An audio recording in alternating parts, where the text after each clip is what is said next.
Hey, Josiah, what's up? Oh, no.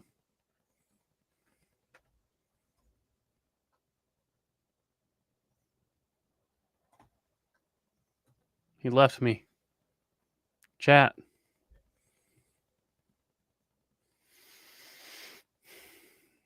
Everyone be quiet. Exactly.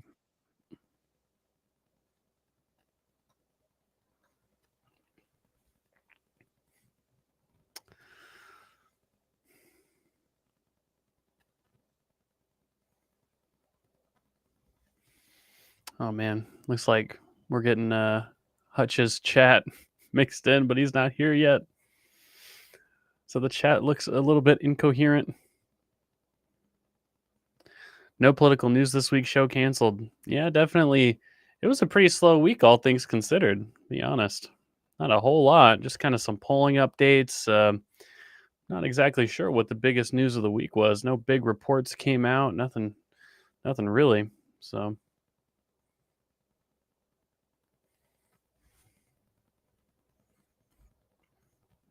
it's Josiah. He's back. Look at him. Blurry as ever.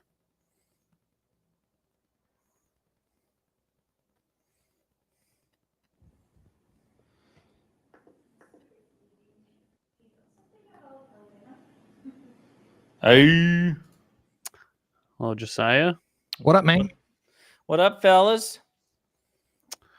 Got Hutch as well. I think Pisco might be running late.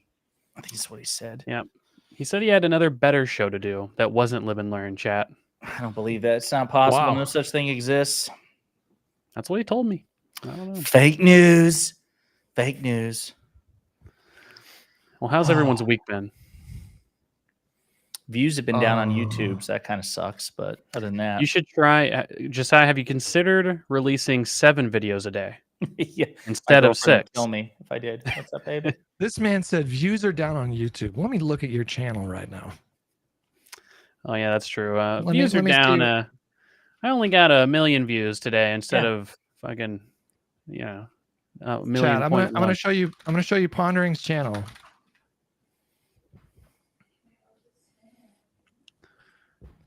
Oh no, you only got 73,000 views in 6 hours, Stop it, bro. Listen It's time to to me. pack it in. Listen. Oh my god, you only got 134,000 views in 2 days. That's Listen, I couldn't fucking hear crazy, you. I bro. couldn't hear you over your 330,000 Twitter followers, your 533,000 YouTube How are subscribers. you gonna feed yourself? You only got 270,000 views on a video that was posted 2 days ago. Right. That's true. God, that's Listen, I don't know Hutch, how all things those, are going to be after the election. I'm new to this. I'm normie. I've been told that after elections, a bunch of like commentators from the last election cycle just vanished into the ether. Now, you guys are more educated on this shit than me. I'm late to the space, but Hutch, January, February is typically just, I mean, even in gaming, like stuff, like everything goes down across the views go down, CPMs go down. And then, it's a very kind of cyclical thing. You've only been doing this for like a year now? a year. Yeah, that's what I'm saying. Yeah. But people have like scared the shit out of me. So I've been like wasting away, like throwing money back and like grinding away on YouTube because I'm like, this is it. I've got 2024, and then after that, I'm gonna be like one wave. Well, I mean, I can get that paranoia because you do see some creators. Of course, I don't necessarily want to talk about specific people, but well, yeah, like you'll even see, like even my channel, for instance, like you will see some creators. Now, I never did content creation full time, but you'll see some creators who they will have that sort of initial big bump where maybe they get to 6-figure subscribers and just like slow, methodical decline. And I don't know. I guess there's a different story as to how that happens with all these different people. But if you need any financial structuring tips, Josiah, feel free to DM me. I'm a financial guru. You are. You're the shared my boy. wisdom. I haven't shared my wisdom to the world. It's not just one thing or another. There's like so many different factors because like I feel like content creation gets kind of a bad rap because people that have no concept of what goes into it just assume it's this really easy thing. It is not. Bro, it is not easy to do this for years and years and years. Yeah. The vast majority of people are not doing this after like 4 or 5 years. And so there's algorithm changes, you get burnout, there's like Bro. the niche falls out of favor or whatever, and so you constantly have to find ways to reinvent yourself and sort of adapt, and that can be extremely stressful. So I know I was making fun of you before, but I know it was tongue in cheek, and it was also like it was in a friendly, glazing kind of way too, and I appreciate that. I appreciate the support, but no, you're 100% right. Like, I don't know. Again, I'm so late to the space because I didn't even find out about Pac-Man and Destiny and Vosh until I think it was 2021, maybe 2020. So like I was super late to this, and in the time that I've been in, it's been outside of politics, but like I've heard of various content creators who are more video essayists, like not even necessarily people putting out daily content. Like how many times we've seen goodbye on YouTube, like people saying, like people just leaving because of the burnout. To your point, like even the algorithm, I'll say this for people. I told this to people who have like contacted me for advice on how to get in the space and whatever. I say that the algorithm does punish you and it incentivizes. Like it's got to be fed. It's a glutton. And if you don't feed it, like I've had days where there's a reason, for example, that David Pakman will get somebody like Luke Beasley or somebody else like cover for him if he takes a week off, because the algorithm will punish you if you don't put out daily content in the niche that we have. Jesse Dollamore just briefly hired my buddy Steve Shives, by the way, somebody we should also get on this podcast every now and then, because I think Hutch and Steve Shives would hit it off like fucking this. Especially, do you know who Steve Shives is? Mm-mm. You know? Oh, dude, we got to talk about this later. But anyway, he's hired Steve Shives to put out content for his channel because he can't take a week off. And there's a reason I haven't taken a week off in forever. And it does. Like, even if, like when I went, my girlfriend and I went to San Antonio back in August to visit her family. And so I didn't put out content for like 2 days. And when I came back, bro, like I had to grind and grind and grind just to get back up to the usual level. So it's definitely tough work. Have you been, before we change subject, how's the transition been back to YouTube political content? Because I got to say, Hutch, the videos have been fire. They've been really good, very well edited. Thank you. Well, I'm having a ton of fun with it because for the first time in a really long time, I feel like hungry. Like I blew up in like 2009, 2010, and I had a similar situation where, I wanted to do stuff like every day, and it didn't feel like a job. And then I've had like various times where there has been some burnout and stuff. But with YouTube, I haven't really been hungry about YouTube in a really long time. I was just kind of over it. And now with like switching niches, I'm like working with the editor to like, how do we do like figuring out like which videos perform better and then sort of gearing the content towards that. And so like, and it's fun. So yeah, it's been going really well. Thank you. No, that's good, man. Yeah. That's good. Yeah, I feel like Hutch was he was like, I feel like you were one of the first people that I can think, or I don't know. Yeah, you were probably one of the first people I can think of who kind of started on YouTube, switched almost completely to streaming, and now is switching not totally back, but coming back to YouTube in a real way. I can't think of anyone else who's done quite the same thing. Maybe like Wings of Redemption or something. Some of those old COD guys. Are maybe. You saying Hutch is like Wings of Redemption? Well, I mean that's interesting, right? Because you see streamers. Well, you see streamers, but you see a lot of streamers like Hassan. Like they start out as streamers and then they produce YouTube content. But I can't think of many YouTubers that then become live streamers and they kind of stop posting on YouTube. Hutch is like Neo. He is the one. No, there's been a lot of other people that have done that in the gaming space, at least that I'm aware of. It's just YouTube can be really volatile, like, and especially from like 2010 to 2015, 16, there were so many massive changes algorithmically all the time, and I just felt like I didn't have the energy to, like, even though technically there's more hours that go into streaming, it's less energy, if that makes any sense. Like it's more sustainable, I think. For me, it doesn't take as much like creative energy. I feel like that's the feeling that I get, is because I started doing scripted content, and scripted content or like prepared videos, for me at least, that is a harder kind of content to make for me personally than just flipping on a live stream. Of course, you have to be active and entertaining, at least engaging to some degree. It's not like super easy to just stream. Yeah, that's true. You should never It's turn not to my stream. It's it's boring. not super easy, but it's it's easier than prepared content or quasi prepared Yeah. content. Convoy, I gotta having- say, having- I haven't gotten a notification for any like content on your channel in a minute. Have you stopped doing it or? Oh, it's per been a my last while. email. Yeah, No, it's been a while. The thing is, I just have very, very little free time right now. I know that I'm going to do. Like, okay, I don't know if I've announced this publicly, but I'm He's about going to. to do as close as I can. Obviously, I can't account for technical errors or power outages or whatever. I'm gonna do as close to as I can a straight 24-hour stream for election week. Okay, I'm gonna Oof. stream literally the whole time. Okay, I Oof. will go to sleep for a few hours. But look, guys, the reason I'm promising to do this, it's not because of me trying to make up for not producing a lot of content on my channel. It's That is because the look, reason. it's not it. I'm gonna be up 20 hours a day every day surrounding the election anyway. Okay, so I might as well just stream my entire experience with the Are election. you going on That's what I did last sabbatical, like professionally or something, like during like? I'm taking a vacation. I'm using vacation you. days. Like I told my boss, I was like, look, I'll be honest. Okay, I know we're busy, but I will not be productive during that week. You can deny the vacation if you want, but I'm not But gonna I'll be just be working very sick much. that week. Yeah, exactly. Like The like flu has been How are you scheduled. guys gonna I'm gonna be a mess, I think, on election night. Like Fuck yeah! so 2020, bro. 2020 was rough. Like that night was rough. Like not knowing was somehow worse than knowing in 2016 that Trump won. Like Well, it was torturous. No, here's Let the me thing. get into it real quick. Let me get Okay. into specifics and tell me what your election was like and All tell me right. what you expect in 20. Lay it on us. But on that night, like we knew there was going to be a red mirage, but we also knew that if we could know that he won in North Carolina, Georgia, or it was one other state, I believe, Florida, I believe, were like the three main states on the New York Times needle.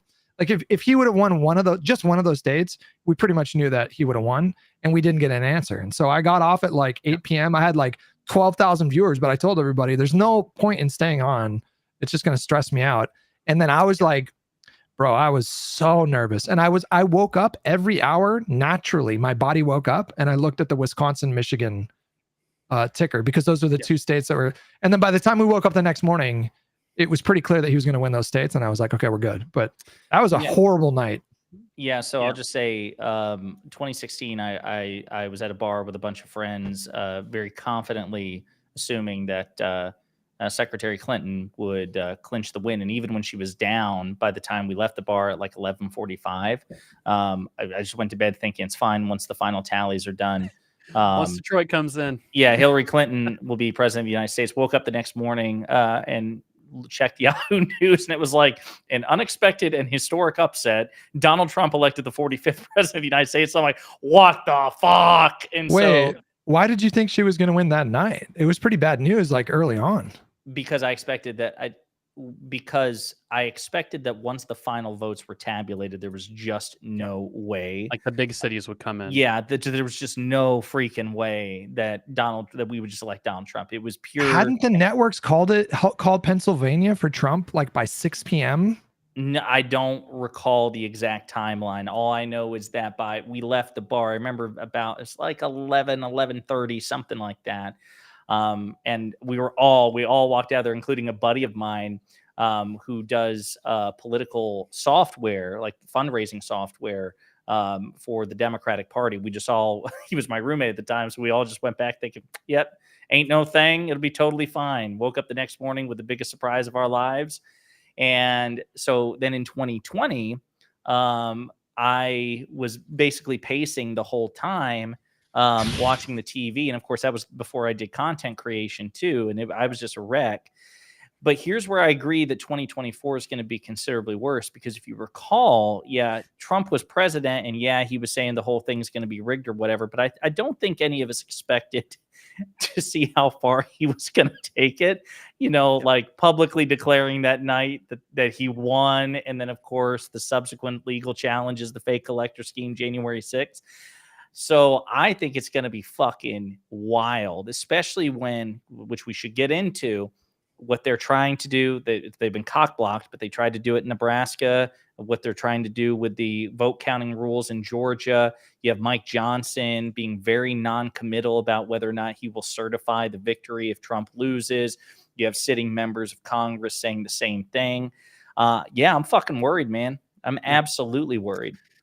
Yeah, I was a wreck as well. At least in 2016, I wasn't quite as much of a wreck because in the back of my head, I always had, it's like, Trump's kind of an unknown. I don't know. Like maybe he won't be totally, completely awful. Obviously, that was kind of my overall prediction, but there's always a chance, I guess. And so I do remember, however, I did have to go to class the next day. And I do remember so many people just didn't go to class that day. Like campus was just very barren. And there were a lot of people in my political young activist friend group who took quite an L that night. I was told that the local Democratic Party watch party was quite an experience to go to. I did not go to it personally, but I heard it was a pretty unbelievable environment to be in. And then in 2020, yeah, I mean, like I said, I was up for, because I thought I was playing it cute. You know, I was like, oh, I'm going to take Monday, Tuesday, Wednesday off, and the results will be, they're going to have the results on Wednesday. 2016, we knew the final results by Wednesday for sure. Really, it was that night, like Josiah or like Hutch was saying, I want to say. And at the end of the day, right, we're going to have these results in pretty quick. It wasn't until Friday afternoon when Pennsylvania was finally called. So for days and days, I was just like not working on anything and just like coming up with models, trying to predict it myself. And it was quite an experience. And so that'll be my stream in 2024. It'll be, the exact same thing. I'm just going to stay up real stressed out about it and, follow it pretty closely. I will say on the election denial prediction, I guess my assumption is that a lot of Trump supporters will think that it's rigged if Trump loses, but my optimistic sort of where I lean right now optimistically is that I think that the air will be significantly out of the balloon after Trump loses. After that, I think that to the extent that he tries to do court challenges and stuff, I think he'll have an even harder time recruiting legal talent, and they'll probably get denied even more. And obviously, the fact that he's not the president, like he can't really execute such a sort of deep plan of a coup like he could when he was literally the president at the time. So, not quite as worried as I sort of ended up being in 2020 as I will be in 2024 about that. But Pisco, what about you, buddy? Especially because you were a Trump supporter at the time. How was 2020? Oh, excuse me. You're saying 2016 or 2020? That's true. Wait, which one were you? Which one were you a Trump supporter? Was it 2016? I was never a Trump supporter. Never, ever, ever. Not even a little bit. Trump was never his 2016. friend. Yeah. I was in college, in my last year in college, and I remember we were playing an IM soccer game that same night, and I was excited to go to like the equivalent of a little dining spot on campus. And I remember being with my friend, one of my best friends, very good close friend. And we went to this little place, and he had a girlfriend there. And like a bunch of professors were there, and everyone was there, and we're just watching. And when I think I saw Florida go, and then I saw the numbers in Michigan weren't turning or something like that. It wasn't confirmed yet. I don't think that it was fully confirmed until around sometime past midnight, right? Is that true? I feel like we knew, dude, my memory of 2016, I feel like we knew by like 7 p.m. West Coast time. We knew, but we didn't confirm it, right? It wasn't like called until past. No, yeah, it wasn't called, but right. I mean, the vibes were like, the vibes had incredibly dipped off by 10, 11 p.m. I mean, it was terrible. Because he won, they called Pennsylvania for him. As soon as they called Pennsylvania, I was like, oh shit. Like that was kind of big. At that point, it was super, super bad vibes. I remember there being me being angry at Hillary Clinton. And I remember saying loudly, this is her fault. She's such an awful candidate. And I remember my friend's girlfriend, although I think she denies it, crying, and a bunch of other people crying. I remember the day after, classes were canceled for a lot of different classes because people were just despondent. And it was like a bomb went off the next day. And over time, I've become less disappointed in Hillary Clinton, though I don't think she ran a smart campaign. I become more disappointed in the I'm sorry to say it, in my fellow, and I think that I'm partially responsible for this, because I tell this story about how I initially bought into some of the narratives, even though I did vote for Hillary Clinton. I did promote Hillary Clinton, even begrudgingly. I did do that. I fell into some of these narratives about the email stuff. And so I include myself in what I'm about to say.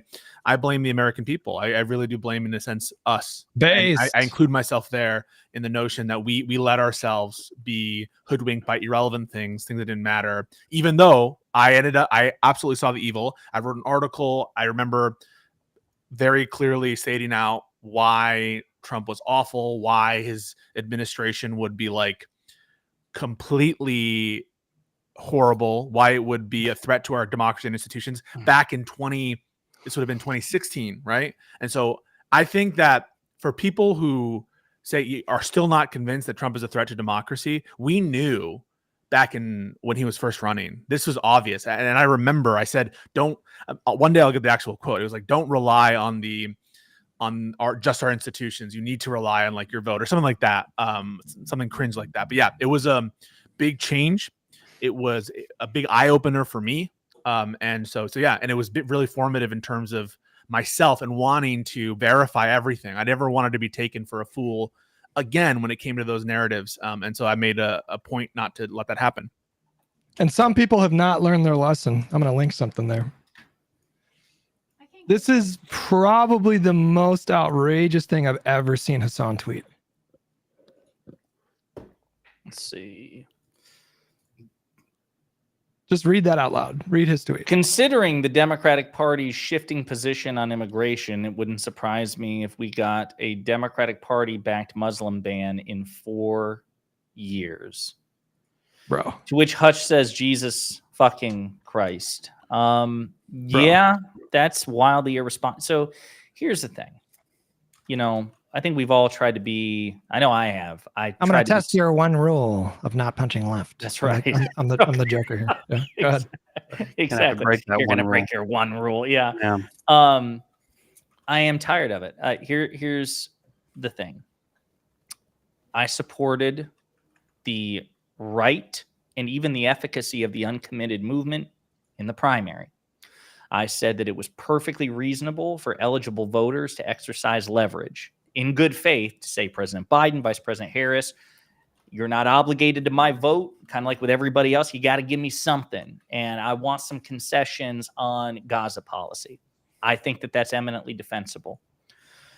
But we are at the final stretch here, and there is no metric, none, in foreign or domestic policy on which the Democrats have an inferior position, not even on Gaza.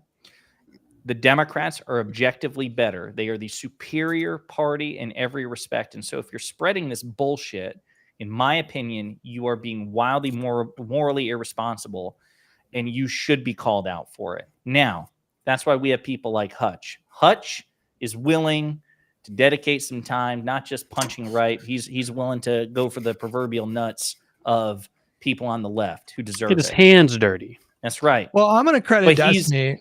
I'm going to credit Destiny for sort of paving the way. Like he Destiny for sure got me to think about some things quite differently. I also had my own independent experience sparring with lefty people in my own chat that were really testing my I couldn't fathom how they were reaching so I had my own independent thing, but then Destiny has been, I think, like he's been valuable in that way, because I feel like he's been kind of leading the pack and sort of pushing back against the super left-wing stuff that in so many ways has had become like very dominant. It was like you never really saw like normie lib takes that had a lot of mainstream appeal, and usually the more sensational stuff rises to the top of the pack and the algorithm and stuff. But well, yeah. I think that the truth is that Bernie, like a lot of these guys who a lot of their political stories are very similar. Radicalized by Bernie and ends up becoming a tanky or like some very like radical leftist type guy on Twitter or whatever. The truth is Bernie was always like quite sort of, those people were never very representative of Bernie or, Bernie's movement or anything like that. At least not today. Certainly looking back, right? I mean, even in 2016, Bernie ran a relatively positive campaign. I mean, certainly he attacked Hillary on some things, but it was not a particularly dirty primary, not coming from Bernie at the very least. I certainly remember, Mm. Clinton taking some pot shots, at least more so than Bernie that I could think of. Obviously, they got into it sometimes, but Wait, Bernie wait. was never like a tanky or anything I have to like cut. that. Or I have to cut you yeah, off. I don't think he was a tanky, but Yeah. he stayed in the race until the convention when he had no path forward. And I think in retrospect, even he probably regrets doing that. So I mean, do think that was kind of a contentious primary. I mean, no, he didn't go as far as like tankies, but he no, but definitely weakened her campaign. She had to expend resources fighting him during months that she could have been fighting Trump. What I'm saying is that Bernie was always very reconciliatory, right? And he was always willing to be sort of platformist in organization and say, hey, look, I mean, he was at the DNC and he said, look, I understand everyone who's disappointed in the result of this primary, but it is an imperative that you have to vote for Hillary Clinton, right? He's never really played that bullshit about voting for the Green Party or sitting out or just like, oh, they have to earn No, my that's vote. true. Like, he's always been very forceful with that kind of rhetoric. He's certainly never felt he's certainly at least from 2016, obviously he's an independent for his career, but certainly from 2016 at the very least, he saw the value in organizing within democratic spaces. For Hassan obviously to come out and say, oh, I think in 4 years the Democratic Party is going to advocate for a Muslim ban. I mean, that's obviously ridiculous. I mean, the party with the most Muslim representation right now is the Democratic Party, certainly. I can't really think of any. The only Muslim Republican I can think of was Mehmet Oz, and he was roundly shamed for his Muslim religion, even in his Republican primary in 2022. It's a complete disgrace. It's a complete disgrace what Hassan said, and it follows in line with what Chappell Roan said. Who are the people in the courts trying to Why are so many people talking about down- Chappell Roan? Who is this lady? I Um, never heard of her before. They're a few days ago. artists that super popular, actually very, very good artists, a lot of great songs. I respect them as an artist, but like, here's what I have to say. Hassan Pikers, who I've been finding very recently to be funny and like very like someone who's entertaining to watch. I don't agree with all of his views. I think absolutely does a disgraceful disservice to the heroes of the Donald Trump era presidency.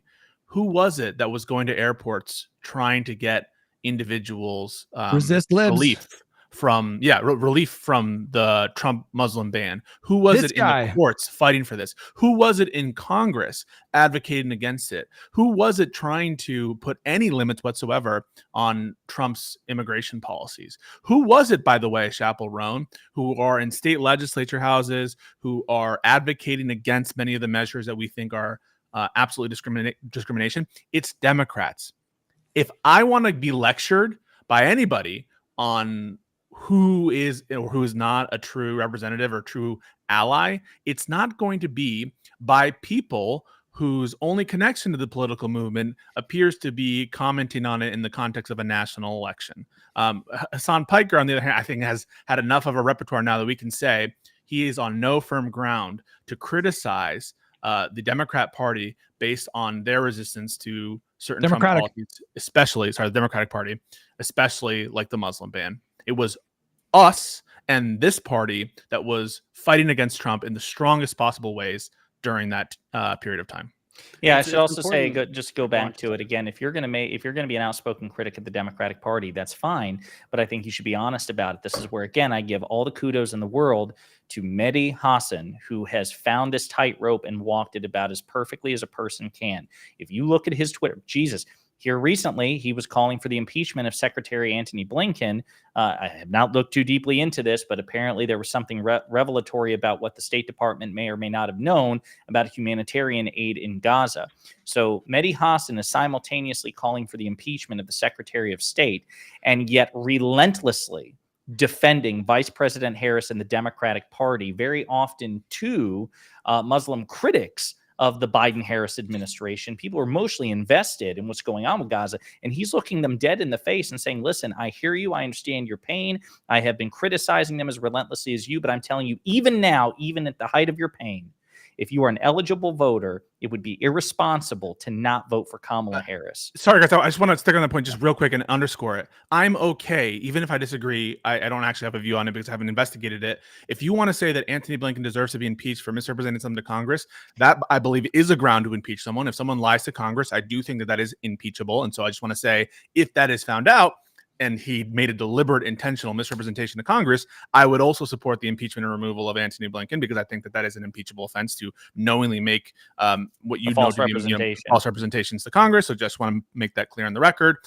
So yes, I would support that. But I'm fine with you going after these people, this great issue, and say Democrats are not doing enough of this, or Democrats do bad things here, or Democrats, the policy on Israel, Palestine is abominable, or what they do here, like with respect to the immigration bill, it's too conservative. That's all fine. Attack Democrats for being not left-wing enough or for doing bad policies. That's okay. When you try to make a moral equivalence on these discrete issues between Trump and MAGA and Democrats, that's when you're going to have an enemy in me. That's when you're not seeing clarity. If you don't see a moral distinction between MAGA and its opposition, then you are not an ally. It's everything we love against everything we hate, really, in the sense of if you're failing to make that necessary moral distinction. Well, there's legit critique, and then there's completely dishonest framing. Like I was just watching a Hassan video talking about the Chapel Roan stuff just a moment ago, and he referenced the fact that Biden built some of Trump's wall, and he was using that as a justification to slap a label of like, oh well, he's basically just adopted Trump's border policy. Never mind the fact that the courts compelled him to spend money that had already been appropriated in the previous Congress. He was forced to build some of Trump's wall. And when the media asked him, do you think the wall is going to do anything? He said, no, I don't want to be building this wall. There's also what really frustrates me on the immigration bill. Like, I understand people's frustrations with the bill. It's a bill that was crafted during a divided government. So there's going to be some stuff that makes conservatives happy and stuff like you and me, or stuff that makes people like you and me not that happy. But people are reducing the entire immigration issue just to the issue of the border. Never mind the fact that we saw more naturalized citizens on Biden's watch. Never mind the fact that we saw more visas issued on Biden's watch. Never mind the fact that we saw family more separation ended, and more people were given refugee status on Biden's watch. Like, it wasn't just illegal immigration that Donald Trump's administration was targeting. Stephen Miller was very open about the fact that they wanted to limit legal immigration as well. And they did. You can look at the numbers. And when Biden took over, it is just objectively a fact that the Democratic Party is way more pro-immigrant than the Republicans. And to equate the two parties because of this one border bill is completely dishonest. And it obfuscates the reality. I think it's important to note, because I feel like a lot of times people in these online spaces, they see people like, Hassan or Mike from PA or these other, very agitating types, and they get kind of doomer about, we're going to lose because there's so many dumbass lefties out there that aren't willing to vote for Democrats. Very important to keep in mind. Very small percentage of the population. Very small percentage of the population. I mean, again, the best polling data that we have is that something like 85-90% of even self-identified socialists are going to vote for Kamala Harris, right? It's a very, very, very small percentage of the population who are in the camp of, I'm a leftist and Kamala is not good enough for me to go out and vote. But they have a wildly outsized influence on online discourse. They're way overrepresented in the mainstream. Of course, that's true. But the optimist in me seems, at least the data that I've seen, shows that messaging is really just not penetrating very deeply, right? It just really doesn't seem to be at this point. And it's not like, some people say, oh, Econo Boy, all these Zoomers, when Zoomers are in their middle-aged years, these are the internet kids and they're going to be fucking so many tankies and stuff like this will be around. And it's like, I don't know. It doesn't seem totally. It seems like people are radical when they're younger and they tend to become less radical as they get older. Even millennials, right?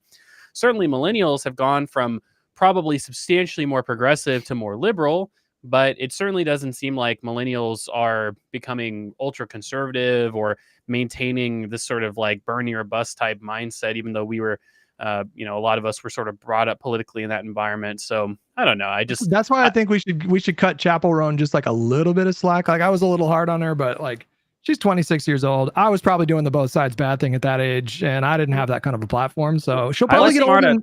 I was smart at 26, Hutch. That was last year. I was not. Right. I was doing the both sides bad thing. You don't need to rub your youth in our faces, okay? One year ago. I will say too that there's also an issue about civics here. The complete misunderstanding of how the U.S. political system works. I don't know who it was, but I kept saying, okay, so yesterday, and I mentioned this in our Twitter spaces, there was a man by the name of Marcellus Williams who was executed, I believe in Missouri, if I remember correctly. And I saw backlash directed at Vice President Harris and the Democrats about why the fuck should I go out and vote for Kamala if she won't use her power to save Marcellus Williams. She had no power, none. The vice president, number one, has no pardon power of which to speak for anybody. Only the president can, and that's for federal crimes. He was not, Marcellus Williams was not prosecuted in federal court. Okay. Democrats did, they did mobilize a Democratic district attorney, Democratic activists tried to get that execution stayed. But the Republican governor declined. The conservative Supreme Court of the United States refused to hear the petition as well. So right along party lines too. 6-3. Right. Yes, because the liberal justices said they would have granted the stay. Yeah. This is the point. If you pretend that there is an equivalence between the two parties, if you say that there is no meaningful difference between them, you are objectively one of two things: a liar or an idiot. That's it. There's no good argument. Now, you can say that the differences should be greater. You can say, as I often do, that Democrats should be more politically efficacious, more ruthless in their politics. There are plenty of good faith criticisms to make. But at the end of the day, it is better, not just for liberals and progressives and leftists and aspiring communists, but quite frankly, for conservatives, unless you're a conservative billionaire, it is better when Democrats have their hands on the levers of power compared to Republicans. That's just a fact, and facts don't care about your feelings. Anything else before we move on to? If the word demagogue is when someone plays into to like fears of the general public, but is there a word for people that play into people's ignorance? Because I think that's what happens a lot. And I'm saying I think Hassan does that. Cult leader, maybe. It's just for a lot of these people that were like, why the fuck would I vote for Kamala if this guy was executed when Biden was president? It's just the case that a lot of these people that are posting these tweets that just kind of randomly go viral, a lot of them are like, let's just call a spade, probably could not pass like a basic civics test. And they just have, it's unfortunate, but in the age of social media, a lot of these people have massive platforms, they have massive reach, and these really ignorant statements spread like wildfire. There's just a lot of people out there that are just not aware of the power structure in government. I want to make one more statement on this, and then we can move on because we're kind of circle jerking a little bit. Yeah. I am on my knees, Chapel Roan, people like that who are on the fence, because it's not good enough. I am on my knees. We need everybody in this effort. And she did say she'd vote for Kamala begrudgingly, but she did eventually say that. Okay. She came out with a second if statement she said today. Those words, that's fine.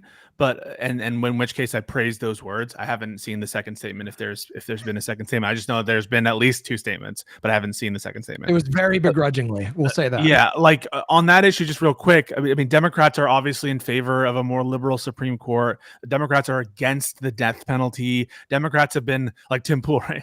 Democrats have been advocating that the death penalty is cruel and unusual punishment under the 8th Amendment. I mean, I'm on my knees. Please help us. Please join us. Stop this tyrant. Don't let them skull fuck us with a conservative Supreme Court for the rest of our lives, who are going to be ruling on things like public access laws or laws related to discrimination of LGBTQ people. If you ever wanted to have some kind of big congressional package passed of protections for certain minority groups, they're the ones who are going to be in the way. Please, I'm begging you.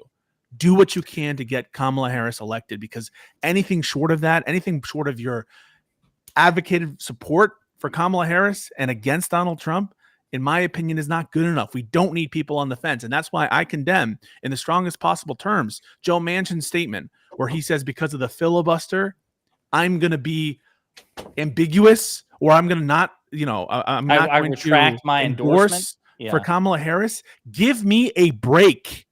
Wake up. It's pretty fucking rich considering that Donald Trump openly pressured Congress to get rid of the filibuster. 100%. Put aside the hypocrisy here. Put aside the hypocrisy. If you truly believe, as I suspect Joe Manchin does, that Donald Trump tried to steal the 2020 election, there could be no possible reason for you to say the filibuster as a bulwark of democracy is more important or more critical than the foundations of the voting system of our country. And so please, Chaperone, Hassan, get it together. So on the topic of the election, a couple of things. Let's actually talk about just politics in general for a moment. So let's talk about Clay Higgins, Republican congressman, who tweeted this shit out after the Associated Press reported that Haitian group in Springfield, Ohio, files citizen criminal charges against Trump and Vance. This is what a sitting Republican member of Congress tweeted on his official government account. LOL, these Haitians are wild, eating pets, voodoo, nastiest country in the Western Hemisphere, cults, ironic coming from a cultist, slapstick gangsters, but damned if they don't feel all sophisticated now, filing charges against our president and VP. We need to fact check that in a second. All these thugs better get their mind right and get their ass out of our country before January 20th, which, by the way, right there, just in a single tweet, proof that the two parties are not the same and that there are meaningful differences. And that, again, I've said it before, I'll say it again, but I mean it. Every elected Republican politician is indeed morally and intellectually inferior to every elected political Democrat. I stand by it. Not a single fucking one of them. They all suck. They absolutely all suck. And especially if they don't come out and endorse Vice President Harris. And that includes Mitt Romney. Mitt Romney, after that shit, you should come out and say, you know what? My party sucks. They suck in every which way. I endorse every goddamn Democrat in the country against every goddamn Republican running for office. Absolute shit. He has since deleted his tweet, and we've got some other clips we can play. Did he delete it? He did. He did delete it. No apology. No retraction. Yeah. So my question is, what do you make of this? I mean, it's about the most racist thing that I've read a U.S. official say in quite a long time. It's certainly up there. Paul Gosar. It's like worse than anything I've ever seen from Paul Gosar, for Christ's sake. Ooh, I'm sorry. Hang on real quick. Some guy in chat. Hang on. Wait. Where is this asshole? Where is he? Who is this guy? Evil right-winger. Who is evil right-winger attached to? I think he's in my chat. I think he's a lefty. Is he? Yeah. Well, he says, let's go find that one Democratic offensive tweet and conclude all Democrats are this. BRB, please, let's play that game. I will always win. You will always lose, because for every one fucking example you can cite, I can find 3 to 5. I am so comfortable defending my posture that elected Democrats are better people, better politics. They're just better than elected Republicans for precisely that reason. I'll always win. You'll always lose. Make my day.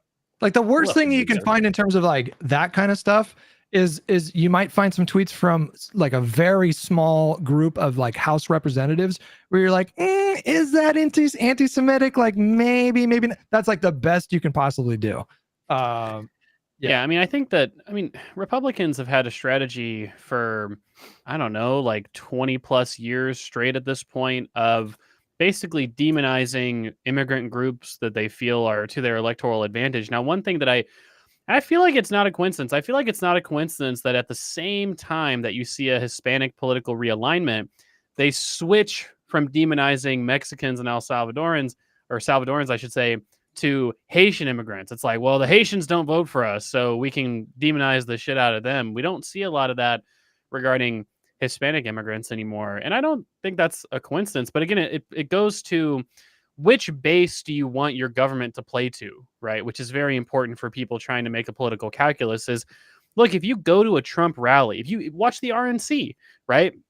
you got a bunch of crazy right-winger, the most fanatical right-wingers holding up signs that say mass deportations now, who will chant send her back to someone like Ilhan Omar. That's the base that Republicans are playing to, right? Whereas look at the Democratic base, overwhelmingly pro-immigrant, overwhelmingly pro-social progress, egalitarianism, welfare state, taxing the wealthy, things like this. That's the base that the Democrats try to acquiesce to.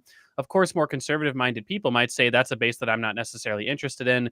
They might feel a bit politically homeless, but of course, that's a more moral base of people to obviously to try and play the government's powers towards than the people who are holding up mass deportations now signs, the people who are making up fake stories about Haitians eating dogs and cats. I mean, this is ultimately an extremely radical 30% of the population at this point who unfortunately have transformed the party in their own image, and they're getting what they're voting for. And I certainly don't want that. It is fascism, and I'll explain why. The policy that is being proposed by MAGA is one of mass deportation. There are, estimates vary, but nowhere less than 14 to 21 million undocumented people without status in this country, without immigration status, and who are subject to removal proceedings. What is being proposed by MAGA is for trillions of dollars to be spent in an unprecedented fashion on the largest increase in the police state in the history of this country, for them to conduct unprecedented amount of raids for millions and millions of people in your neighborhoods, setting up thousands of concentration camps for which to process it'll be the course of decades, the mass removal of individuals from this country. That's not even hyperbole, because you can't just when you deport someone, you have to figure out where to send him. And a lot of these countries, like who's the country right now that's not accepting? I think Venezuela. I think we tried to deport people from Venezuela, and they're not accepting those people. It will cause, if it were to even go in, which again you have to question, right? Because it would cost trillions. Imagine paying for millions of removal proceedings, judges, lawyers, the paperwork, housing them all in camps, the conditions, the stories that would come out. Think about the diplomatic ramifications of sending millions of people back on buses. Who's going to accept it? You're going to use up all of our leverage, all of our strategic assets with these countries. Well, the Clay Higgins tweet. Good. The Clay Higgins tweet is even worse than that. He's talking about Haitians in Springfield that have TPS protections. They have temporary protected status. They're not here illegally.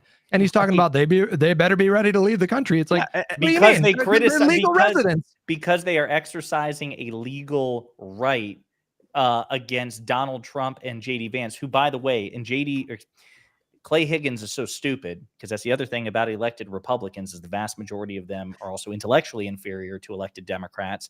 He forgot who the actual president and vice president are. So Clay Higgins, if you're watching under adult supervision, I'm sure, Joe Biden is the president of the United States. He's actually your president's president. And it's the same for Vice President Kamala Harris. JD Vance, like this is how their mind works. They get so intensely defensive over the thought of their cult leaders facing any sort of accountability that he just went on this racist screed that he felt comfortable posting, not even on his private account. I'll say this about Marjorie Taylor Greene. Marjorie Taylor Greene says some unhinged shit, but she has 2 separate Twitter accounts, and you should check. She says some unhinged shit on her official account too, but the most unhinged stuff she puts on her personal account. Yeah. Higgins is so stupid and unhinged, he dropped it on his official page. And I should say, too, we should take a look at this. There was a motion brought by Democrats during today's hearing to formally censure him. And apparently Steve Scalise, who at least was the majority whip, I don't know if he still is, responded with basically we shouldn't pursue a censure because he deleted the tweet. And basically what evil right-winger said in chat, too, which is, do you want us to go through, all the tweets of Democrats? Let's take a look at this real quick.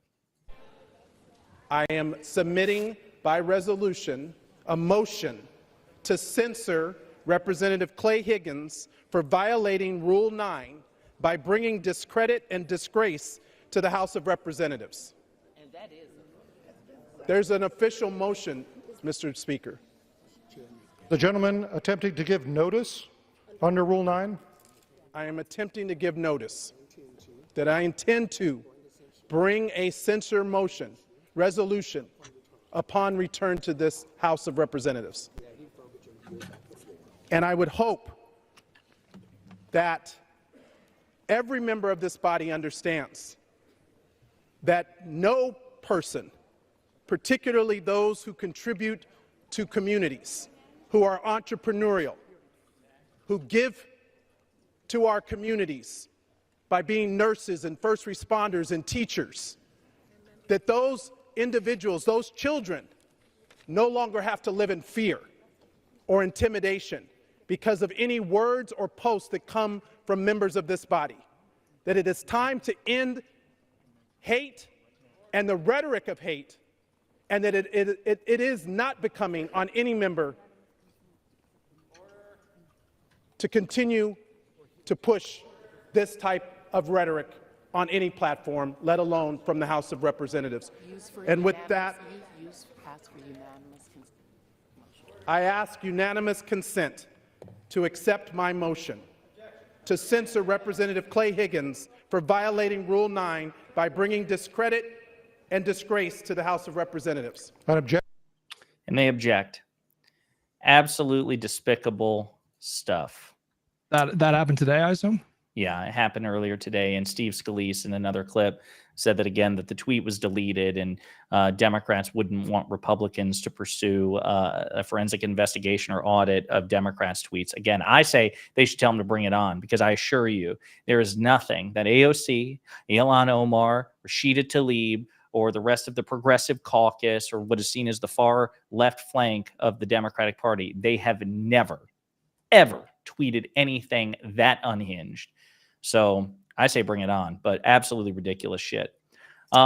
Anybody have anything else to say on this particular topic?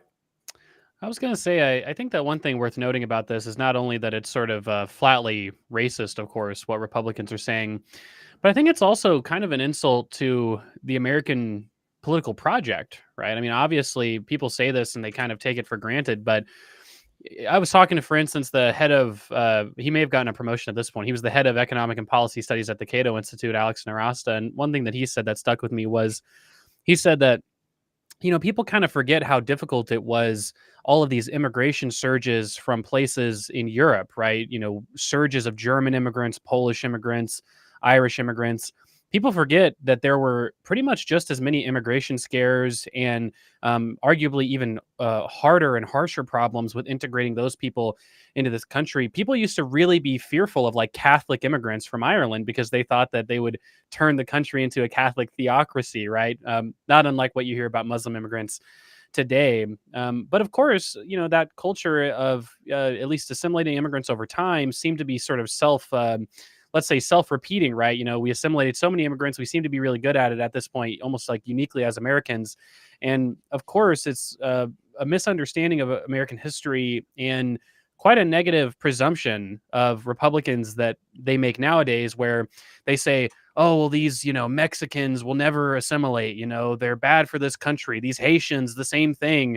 And that's just never been true about immigrant groups that come to this country. There's a huge degree of assimilation, obviously, especially over generations. And they always provide cultural artifacts and, of course, economic output and social contribution to our country at large. Of course, they make the country very strong. And it's just crazy that Republicans have gone from basically Reagan, who was a guy who said basically everything that I would just say, very pro-immigrant guy for the most part, you know, from a lot of the quotes that you see of him, to what we see today, you know, an exact explicit demonization of these immigrants. It's pretty sad to see. Pisco and Destiny did an open space a couple days ago, and I listened to the section where you talked to Rob Noor, and there was one moment where my jaw just kind of hit the floor. Pisco, you called out the fact that Donald Trump was demonizing these Haitian people based on a complete lie, and Rob straight up said, no, that's not that big of a deal. It just blew me away. It just blew me. It's such an indefensible thing to say.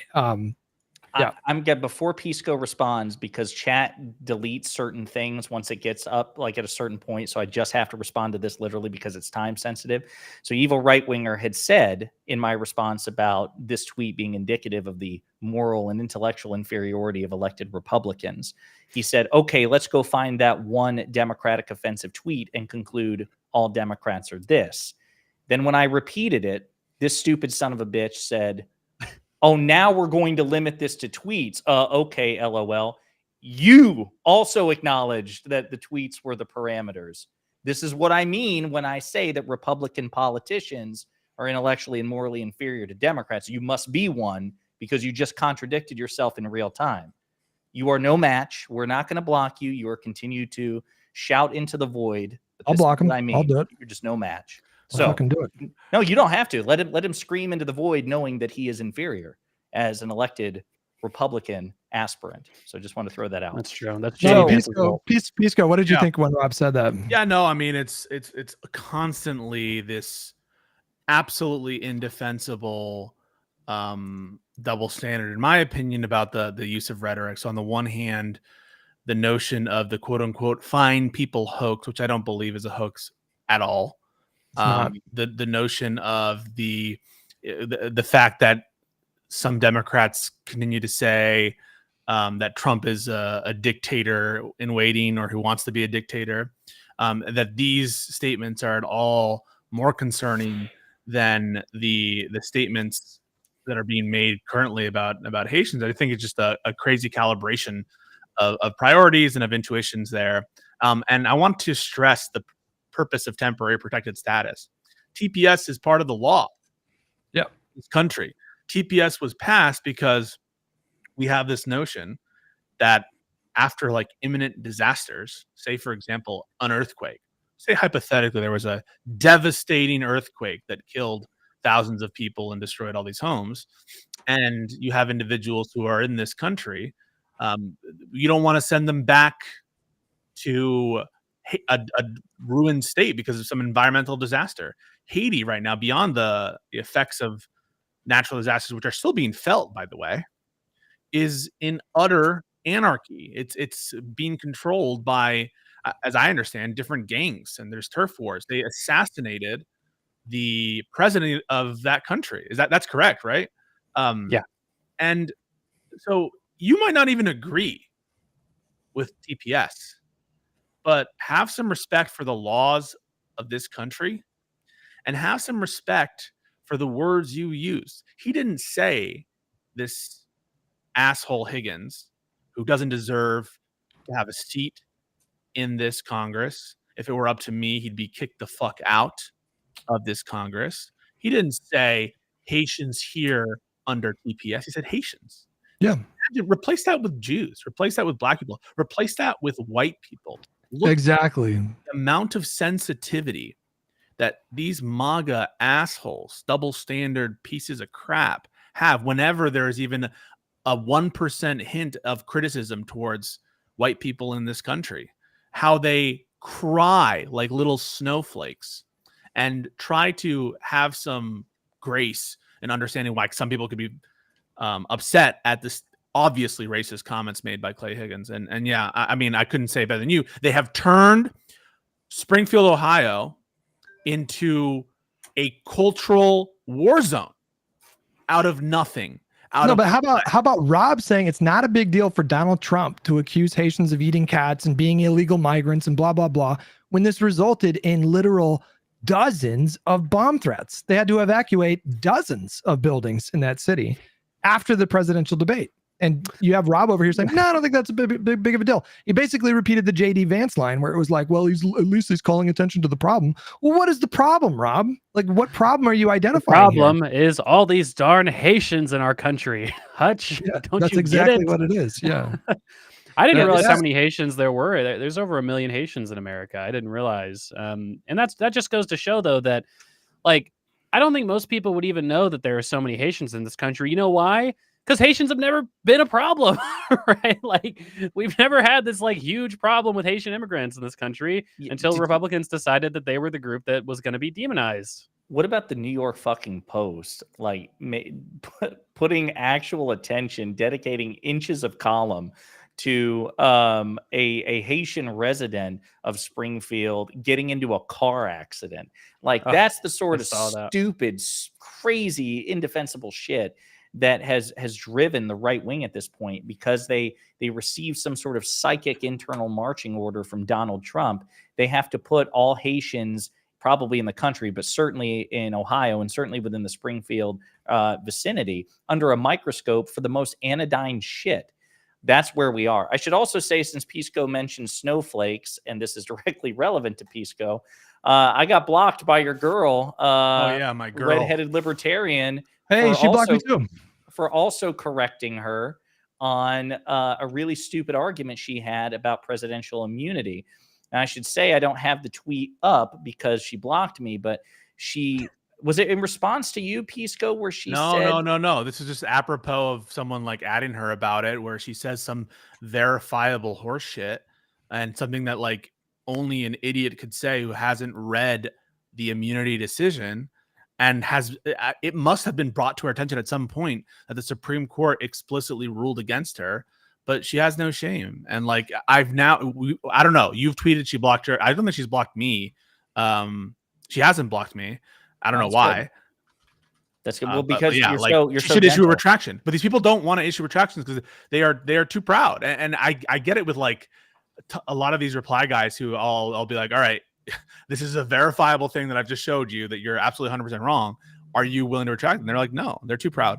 Yeah, so for context, this was in response to the Trump immunity decision, and the redheaded libertarian, she's made this claim, I think, even when she debated, if you want to call it that, when she, was utterly humiliated by Stephen during a Piers Morgan episode when the immunity decision came up. That was bad. It was bad. It was brutal. She opined that in order to prosecute presidents or former presidents, they must first be impeached and convicted. Now, I should say for sitting presidents, the Justice Department, according to a 50-year-old opinion by the Office of Legal Counsel, the opinion is that you can't indict a sitting president. And even that, I actually understand the argument for that, given that we only have one chief executive. But her opinion is you can't even prosecute former presidents until they were first impeached and convicted. And actually, that is not only wrong, not only is there no constitutional basis for this, even this Supreme Court, even in this unhinged opinion, even took the time to say, yeah, that's ridiculous. Chief Justice Roberts, in the majority opinion, explicitly precludes that idea that presidents do not, or former presidents don't have to first be impeached and convicted by the Senate to be prosecuted criminally. Correct? That OLC opinion was the reason why Mueller didn't bring charges. He cited 10 instances of obstruction of justice and then cited the OLC opinion that you can't indict a sitting president. And so he basically kicked it to Congress. Correct. Well, at this point, I don't think that under the current rules of this immunity decision, I just want to be 100% clear with everybody. What Donald Trump did with Mueller has been categorically immunized. We're ordering, firing, and also for Nixon, firing the special prosecutor who's investigating yourself. Yeah, that's well within your right to do so. You can't even look into the motive. You can't look into bad faith. There is no such thing as obstruction of justice if you're just using the power that you have to obstruct justice. All of that stuff is completely immunized. And so the Supreme Court has vindicated Trump in the Mueller investigation for obstruction. It has vindicated Richard Nixon in the Watergate scandal, because Nixon really wasn't accused of there being sufficient evidence to charge him with like the actual robbery or anything like that. He was accused of obstruction. So all of this horrible opinion immunizes Trump and vindicates Trump and Nixon in the past. That said, even this insane opinion, atextual opinion, poorly written opinion. And when he says he doesn't mean He doesn't Good. mean a textual position. It He was means an atextual. atextual. Sorry, Yeah.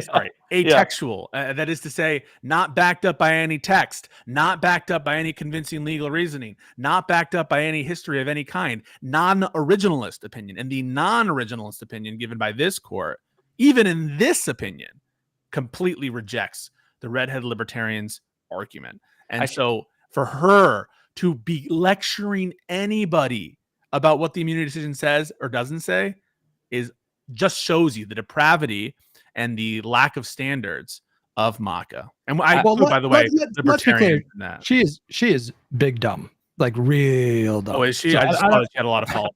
I don't know how much time we should spend talking about her because it's bad. She's like Well, we talked about Hassan, so we Hassan is big way dumb smarter than quota, her. you know. She is on she's on the bottom rung. I'll also say, just to reinforce what Pisco said here, because it's important. So Senate Democrats held a hearing yesterday, the day before, chaired by Dick Durbin, about the implications of the Trump v. United States decision. And one of the majority's witnesses was a Watergate prosecutor. And he confirmed everything that Pisco said, which is that this decision would have prevented any prosecution of President Nixon. Thus, President Ford's pardon of President Nixon under this paradigm was completely unnecessary.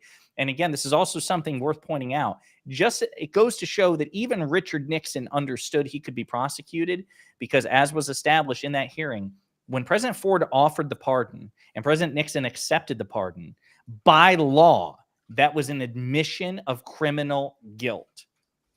Nixon was criminally guilty. That is a necessary part of the acceptance of a pardon. He broke the law. He committed a crime, and he was prosecutable for it. That's the only way to reconcile these things. But this decision just retroactively made that, holy fuck, Ford put the country through that for an absolute waste, because apparently the Roberts Court believes that presidents are given a sort of sweeping immunity. I definitely encourage people to check out that full hearing. Let's see. Hutch also provided this tweet from House Minority Leader Hakeem Jeffries, and hopefully Strong Speaker of the House. Strong tweet.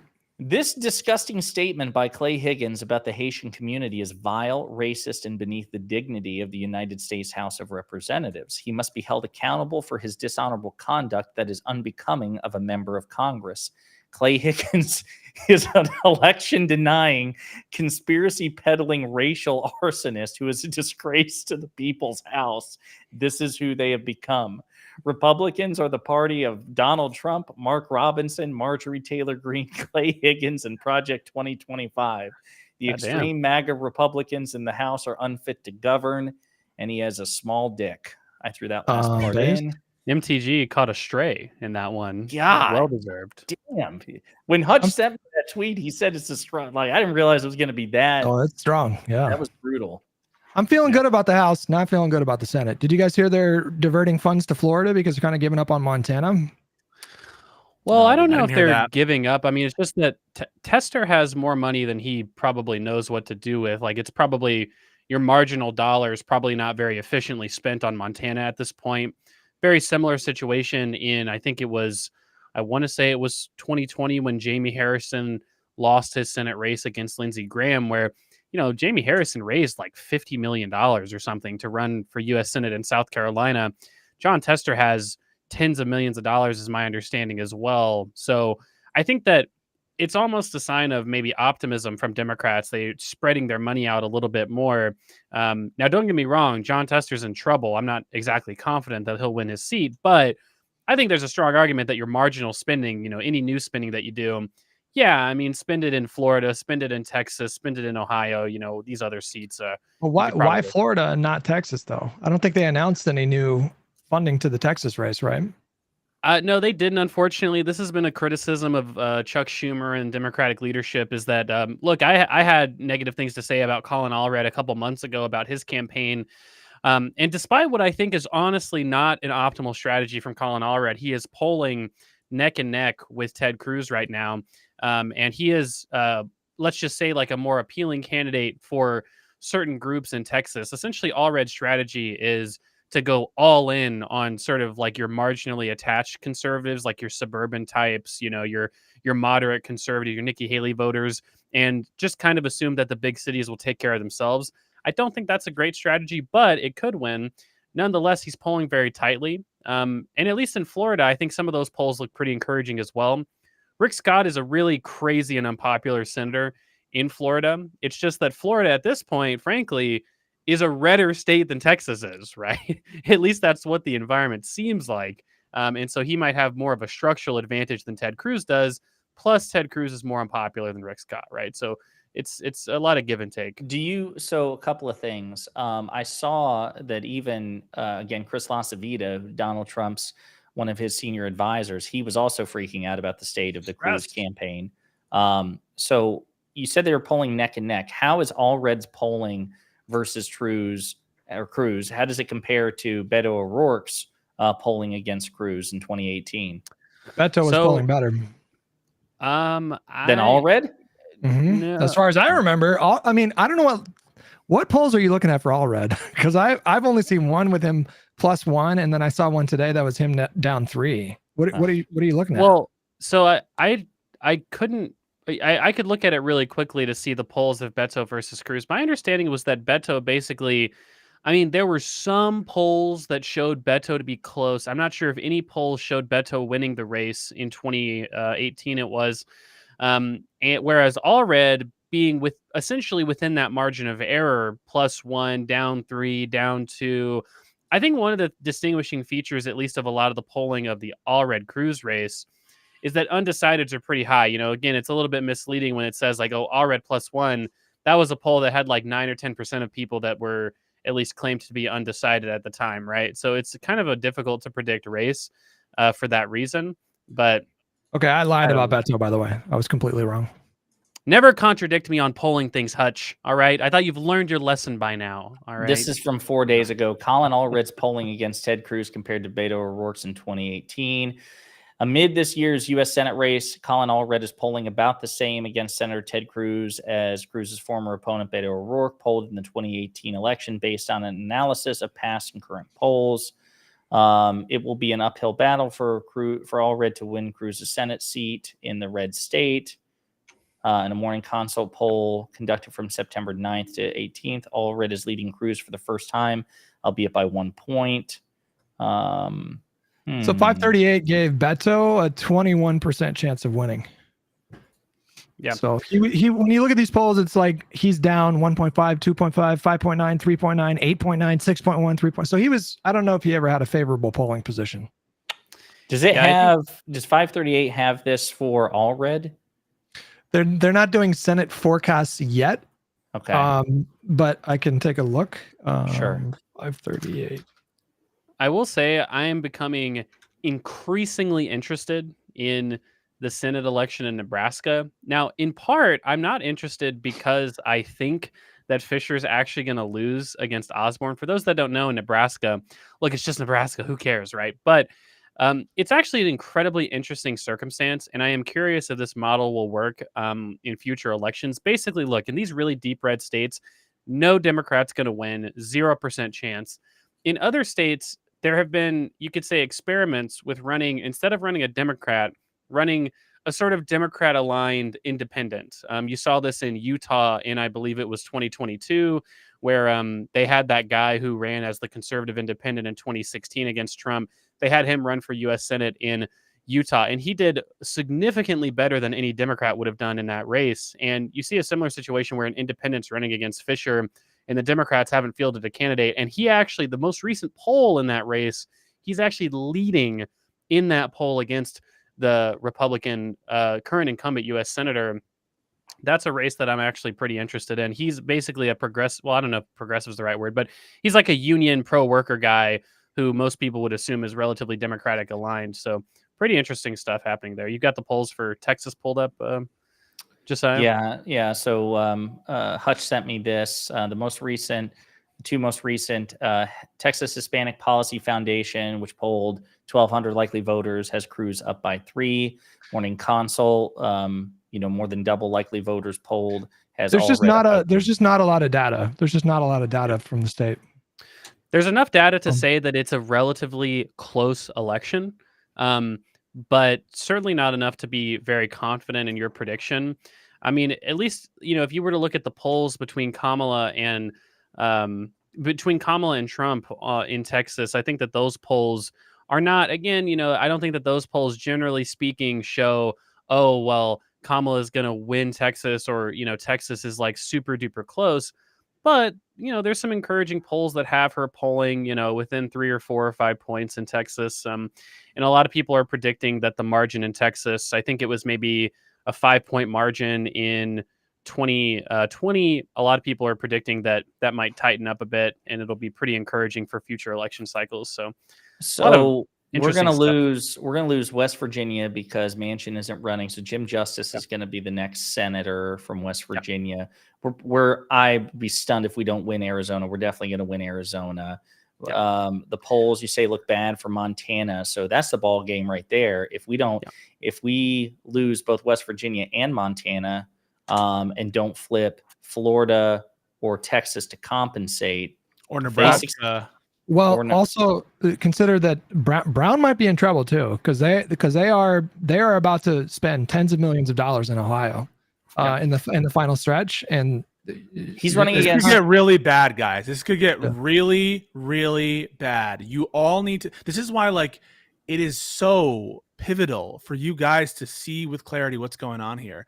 This is a razor thin election in the presidency. It is a razor thin election in the House Republicans. And if you don't get one of these branches of government, right, if you only get the House and the presidency, what's Kamala going to do? And if let's she not can't be too doomer though. Let's not be too doomer though, because I'm not trying to be doomer. I'm trying to put into context how important it is for all of you guys to spread to the ends of the earth a positive message, Kamala's message, because this is all hands on deck. That's all I'm trying to say. And to spin it positive, this is winnable. We can win. Florida is winnable. Texas is winnable. Nebraska, for that independent candidate, I haven't learned a lot about it, is winnable. Montana is winnable. These are competitive seats. We can hold on to the gains we've made, but we can't be distracted by this nonsense. Stay on message. Stay on message and go for it. I just want to say though, yes, it is important that we win the Senate, and so much more can get done if we do. That's a huge deal. Confirming judges, confirming her cabinet. It's a big deal. I do want to say that 2026, the map actually looks pretty fucking decent for Democrats. And so even if we don't win the Senate in 2024, I would just want to say, if that happens, don't despair. We just got to hang in there and then run a good campaign. I asked this question before. I'm going to keep asking this question because I think it's important, especially given the current shape of the landscape. And that may change next week. Vice President Harris is currently favored to win, even with the slate of friendly polls for Trump in the battleground states over the past couple of days. She is, at this moment, the favorite within the margin of error, obviously.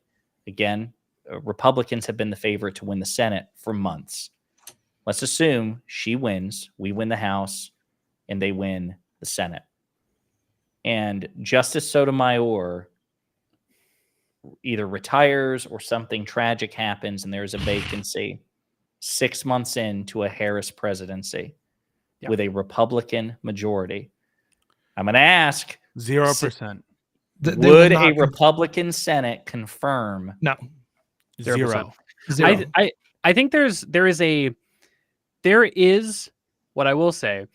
There is a marginal, the only reason I say not 0%, there's a 1% chance that someone like a Murkowski says, if you do this again, Mitch, I'll go independent and I'll caucus with the Democrats. There is some speculation that Lisa Murkowski is pretty fucking fed up and she doesn't see much of a future in the Republican Party. And so their Joe Manchin might come out for us in a situation like that. But again, like Pisco said, we don't want to rely on the good nature of Lisa Murkowski in Alaska to be able to confirm our justices. Maine. But it won't be up to them. It won't be up to them because it'll be up to the Senate leader. He can just block What Econoboy is saying is that they could pull the nuclear option and withdraw from the party.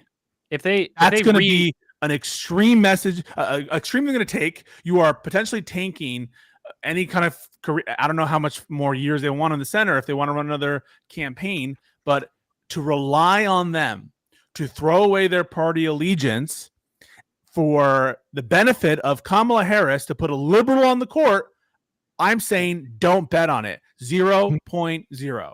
Murkowski, maybe. Collins, no. She would not do that.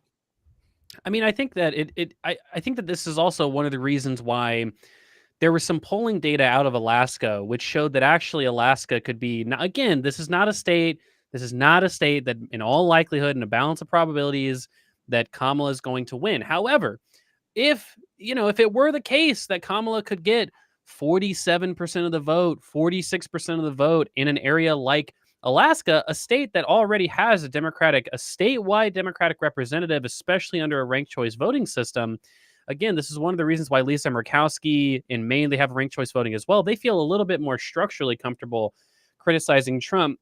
Look, that's all an optimistic take on a scenario where we lose the Senate. What Pisco said ultimately is key. It's a package deal, guys. Look, it's great if Kamala wins, even if the Senate is lost, but it'd be great for Kamala not to just sit around and go on foreign trips for 4 fucking years and be able to actually confirm her cabinet and appoint justices and pass bills that have Democratic sort of ideology in them, and not just have to dither and dally. Look at Obama. Obama was president for 8 years. He had the Senate and the House for 2 of those 8 years. What major legislative accomplishments did Obama do in the last 6 years of his presidential term? The answer was really nothing, right? Now, Obama wasn't a terrible president or anything like that, but in terms of major legislative accomplishments, it was like nothing after the first 2 years, and he was president for 8 years. That's what's at stake, of course. Here's what I want to say, though, and tell me if you guys agree. I actually think that the Republicans would have a more difficult time being obstructionists in the way that McConnell was back then. I think that people are engaged now in a way that they weren't back then because of social media. And I think that would present an opportunity for Kamala to pounce on the Republican Party.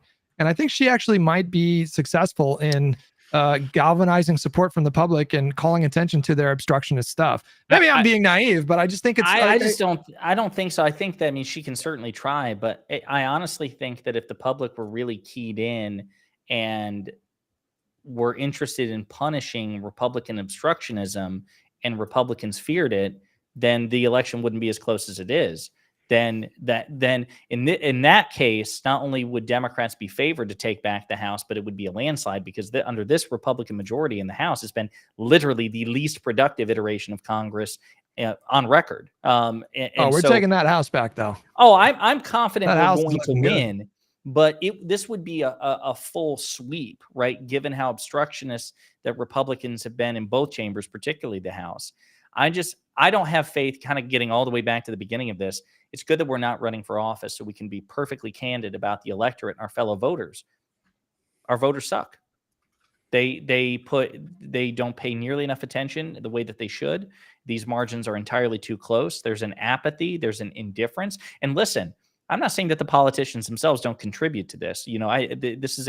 This is a reciprocal relationship where Democrats in office need to excite and inform the base. There's no doubt that, and also they have to deliver, right? But there's also an incumbency on the voter to actually stay engaged, to seek information, and to recognize that some things that the Democrats have delivered is better than no things that were delivered because of a Republican Congress, if that makes any sense, that you may not be satisfied with what the Democrats have been able to give you, but you should also be rational enough to recognize that that's better than the alternative. And so, no, I would not be very confident about Republicans dreading backlash from an informed base tired of their obstructionism, because if that's the case, then Democrats would have had control of both chambers since Obama left office, with no exception, in my opinion. I think that the strongest chance of a majority Republican Senate not being obstructionist is a credible threat of basically moderate Republicans recaucusing or caucusing independent or whatever it is, and basically allowing Democrats to, or like allowing a more open, like I could see a scenario where like Lisa Murkowski and Susan Collins basically become power brokers in the Senate like Joe Manchin, and allow some, at least moderate sort of, bills to be presented and open votes to happen or something like that. I could see something like that happening. But no, like I think I disagree with you, Hutch. I think that Mitch McConnell himself if he does not have a credible threat of losing his majority, he's just going to do the same thing that he did with Obama the entire 8 years that Obama was in office, just obstruct as much as possible. And I think that, there's a chance that messaging could be more effective in a midterm election. Look, a newly elected president always takes a dump in the midterm following their election because they never get done what they promise for the most part. And so voters tend to be pretty apathetic in the midterm following. But there is a chance. Well, I was going to say, yeah, there is a chance. Like, look, that could be recalibrated. Democrats are more sticky voters than they used to be. I think that'll probably continue in 2026. But hang on real quick, just to add some context there to Boy's point. You could make the argument that part of the reason, if not the only reason, that Biden didn't get shellacked in the midterms was because he had unified control of government going into midterms. So he's actually able to accomplish quite a bit. If the vice president wins the election, but she goes in with divided government, then I would expect that it would increase the likelihood that she gets pummeled further in the midterms because she won't have accomplished as much. I feel like we are living in times where we can just kind of discard conventional political wisdom altogether, and I feel like we are in uncharted territory, and it's been that way for, like it's been chaos for like the last 8 years, and the fact that Trump lost as an incumbent was pretty rare in modern history. The fact that Biden didn't get absolutely pummeled during the midterms is very unique.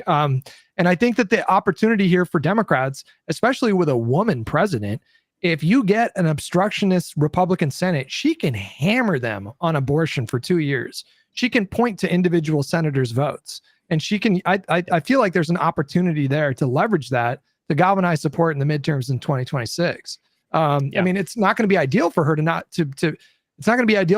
be able to like pursue a legislative agenda, because they're obviously not going to sign off on anything, basically.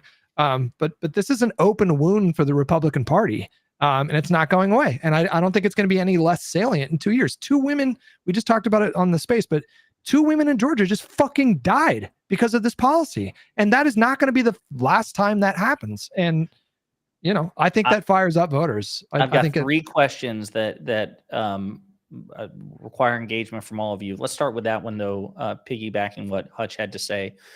The polls show that abortion is not it's one of the most important issues, but it's still like second or third under economy and immigration. Do you expect that will carry true to the election, or do you think that when it comes time to go to the polls, that abortion will jump above immigration or the economy? Or do you think it'll be a third order issue? I think the economy will be number one. I actually don't think that. So I think a lot of people have this view that people say that the economy is the number one most important issue.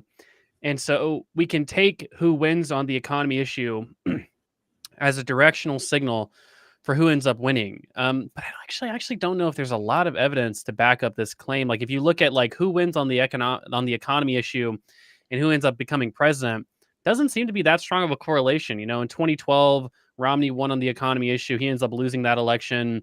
I think Trump won it in 2016. He ends up winning in 2016. Biden was, I believe, losing on the economy issue in 2020. He ends up winning that election. The truth is, people seem to be willing to say, these are my most important issues, but they seem to fall back on more basic intuitions. Like some more predictive polls for that kind of thing is like, which candidate do you feel like represents people like you? Or which candidate do you think looks out for people like you? Kamala's cleaning house on those. Right. And those kind of questions seem to be more predictive of who actually ends up winning the election. And so I don't know. I'm a little bit skeptical on issue polling, especially because people vote with such interesting prioritization, right? So like, for instance, you might say, well, the economy is my number one issue, but there are so many other smaller issues that this candidate focuses on that, like maybe aggregately, I might vote for this candidate. Or there's such a big tint in each party. Like, I think it was in 2018, I saw a poll of Obama voters, like people who voted for Obama both times. And the questions were something like, it was like raising the minimum wage, supporting gay marriage, and I don't know, having pro-choice politics, right? Like pretty basic Democratic platform characteristics. And less than 30% of Obama voters believe in all 3 of those things, right? like there's a huge diversity of issue prioritization that people have. So yeah, I'm a little skeptical on the economy polling actually mattering that much. What about you, Hutch? Underestimate resist libs at your own peril. They are the most effective voting bloc in the modern era. And those resist lib like wino moms in the suburbs, people laughed when we were talking about like Rovember is coming and like those cringe memes going into 2022. It fucking literally happened. Rovember happened. What's a wino? Somebody who just drinks a lot of wine. Yeah. Oh, You know, they're see. getting 2 or 3 glasses of rosé during brunch, you know, like stuff like these people have proven to be a resilient, engaged, effective voting bloc. And I think they're going to show up this year. And I think they're going to show up in 2026. I think they're going to keep showing up until this issue is resolved one way or another. Well, the way that issue is going to be resolved is with ultimately a change in the courts, and that transitions me to the second question. So there was reporting, Pisco. The filibuster too. I mean, she came out. We should I understand. Like, but what I mean is, even if again they pass a law codifying row protections, it would be a federal statute that the Supreme Court could strike down. That's what I'm saying. Like, even if she signs it into law, the final boss.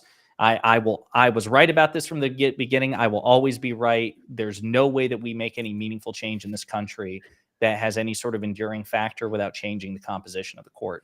That will bolster the Democratic Party so much. Like if they got rid of the filibuster and codified Roe, and then the court struck it down. God, dude, we'd have a 40-person court at the end of that next election. We're gonna get a 2009 supermajority again if they do that. I'm not even fucking kidding. That will happen. You defeat the empire in episode 6, but little did you know, the first order Supreme Court right around the corner in the next generation. That's the real final boss. I think Josiah's probably correct on that. No, but I mean, Hutch makes a really good point. That might be, as awful as that is, in the political interests of the Democratic Party to make it through and just have codified row protection struck down by this conservative supermajority. That would be. Pisco, do you want to say something? Yeah, you should write the law in a smart way. When you do, you should write it so it's, hewing to the standard of Roe, viability, and Casey. It's really the standard as. How would you do that? Like in a concise way? Like how would you do you that? could say so you go to fetal viability, and so there shall be no restriction except for whatever up until fetal viability. That's the kind of Casey standard. But you should also be smart about it. You should have that component too. That's the kind of, when people say the Roe standard, that's what they're talking about as the Casey standard, which is different than the Roe standard. So you have the Roe standard, and then you also make a clause in their law that says a severability provision, which says just because one part of this law is struck down as unconstitutional, you should not intend it to mean the whole law is unconstitutional. So you make a severability provision, and separately you undo. I think it's called the Hyde Amendment. What's the amendment that prevents you from the Hyde Amendment? You have to undo that, and then you establish federally paid for abortion centers in every single state using Congress's commerce power. And that is going to be extremely hard legally. Now, I don't put it past this court to find some reason to do, but that's going to be hard legally to undo because of how broad the spending power is. And Pisco, so that's what I would recommend. When are you going to finally get based? All right, look. Congress can decide the scope of the appellate review of the Supreme Court. Why can't we just pass everything you just said? And hold on, Josiah.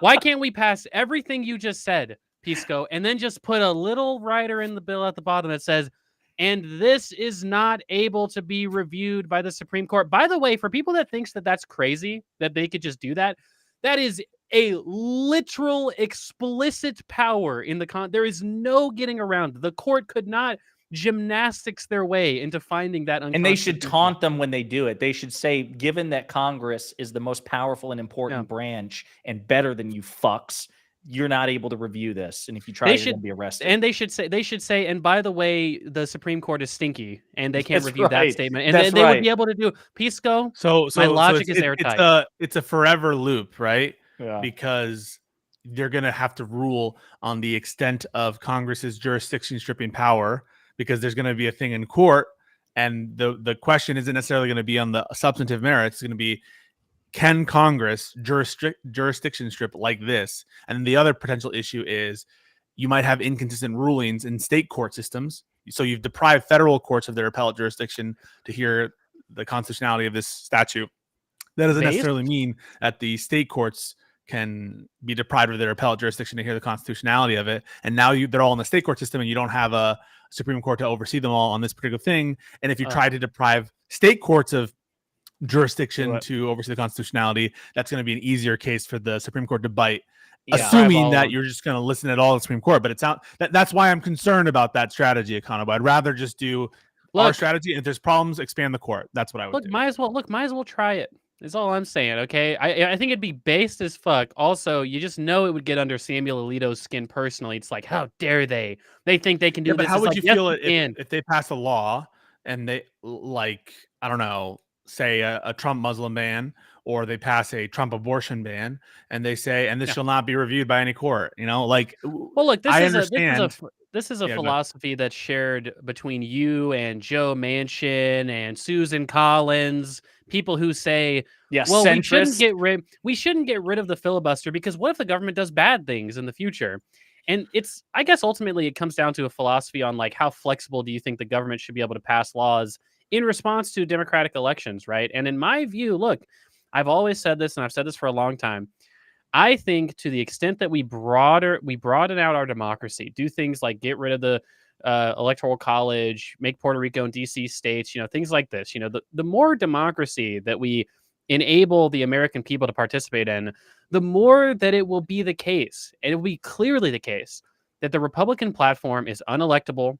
They will never pass these policies because even if they got power and had the technical ability to pass these policies, there's no shot they would actually propose them because they would get electorally wiped out the very next election.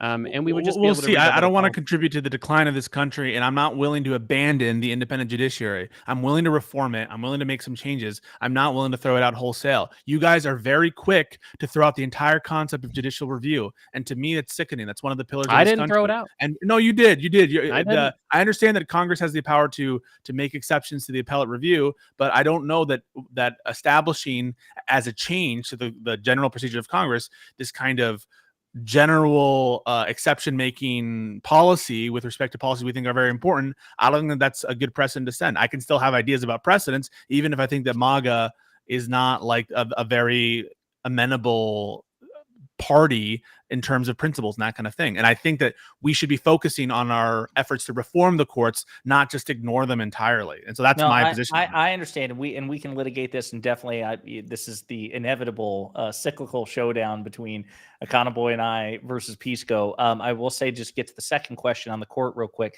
There was reporting in the New York Times a couple of days ago about the Supreme Court, Pisco. Did you get a chance to see or read any of this? John Roberts? Yes, I read the whole thing, if that's what you're referencing, yes. Yeah, so I have a question for you, because I think Destiny and I are on the same page here. Econoboy might be, if he's heard of this. I'd like to hear what you have to say. If it's true that, as reported, Chief Justice Roberts was going to write the majority opinion on that January 6th case, and 4 days after the reporting about Alito's flag broke, he took that away. He exercised his prerogative to write the majority opinion himself, which, according to judicial scholars, is unprecedented. You mean Alito was going to write it? Alito was going to write it. And then 4 days after the flag story became public, Roberts took control of it. Let's say hypothetically that either the sole or a consideration of the one of the reasons, or the sole reason, was because Roberts feared that it would undermine the court's impartiality. If Roberts felt that way, would that strengthen the position that Alito should have recused himself? If Roberts, 100%. If that was the rationale for Roberts' decision to reassign the opinion, it is an admission, because I assume Roberts to be a reasonable person, and I assume that Roberts would not apply a standard of unreasonable, like that it should be biased to an unreasonable person. And so Roberts should never be applying a standard that's like hewing to unreasonable people. That's silly. So if Roberts actually did change the assignment of the opinion based on that, it is an admission that there a reasonable person could find an apparent bias or whatever the standard is of the Supreme Yeah. Court. And so yes, 100%. Now, I don't agree with that application. I don't have to agree with Roberts. I don't agree with Roberts on everything.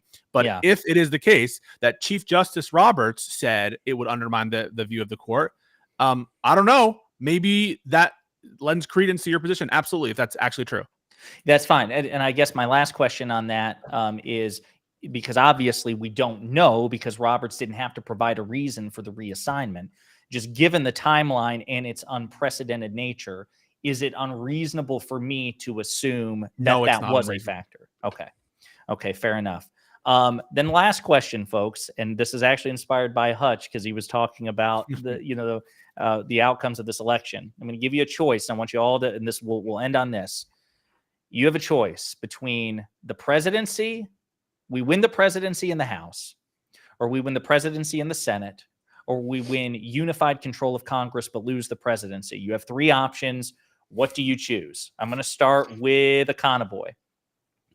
Yeah, I would say presidency, Senate, for sure, just because that seems like the sort of optimal government functioning position where she would be able to appoint whoever she wants and also get the Supreme Court justices reaffirmed. I will say one of the things that came out of the Alito's wife's leaked recordings was she very, very strongly indicated that if Trump wins this election, Alito's going to retire, which is to say that if Kamala wins, that there's at least a reasonable chance that, not that Alito would retire, but at the very least that he'd have to delay his retirement, and the chances of filling his seat with a liberal goes up over time, obviously, to the extent that he'll just be on the court until he dies randomly one day, obviously. And so I think that's certainly the best combination of things.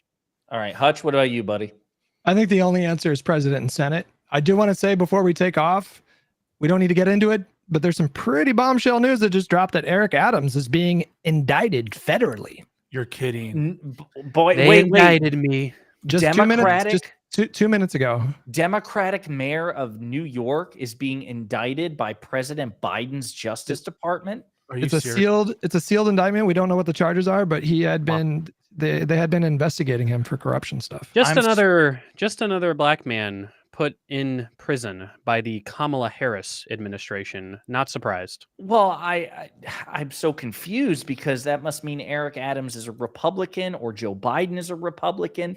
There's no way that this weaponized Department of Justice would indict a Democratic politician. I've been assured it's been weaponized.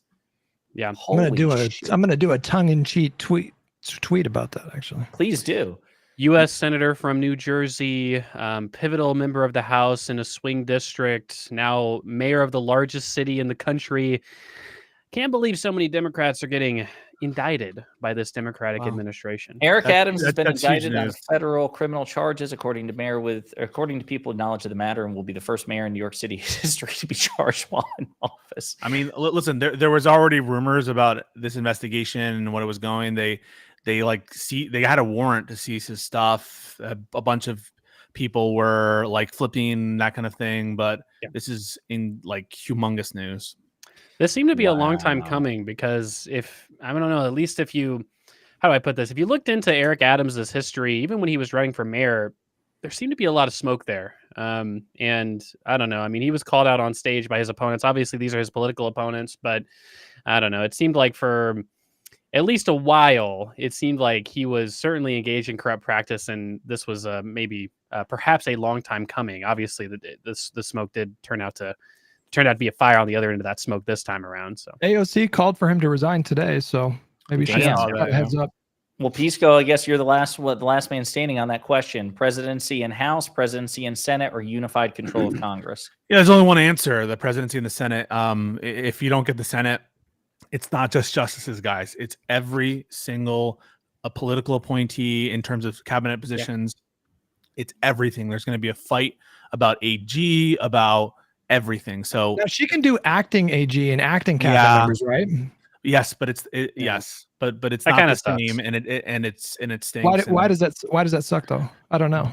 Because I think there are limits under the appointments There are time limits involved with it in Yeah. certain positions. They like for the Justice Department, for example, like if you want to appoint someone to be Attorney General, you can't just appoint literally anybody. I'm pretty sure they have to be like a current or retired member of the Justice Department, and there's supposed to be like an expiration date where they can only go so long without Senate confirmation. I mean, the country's gonna be able to run, but like you want your hand-picked people to actually be in charge.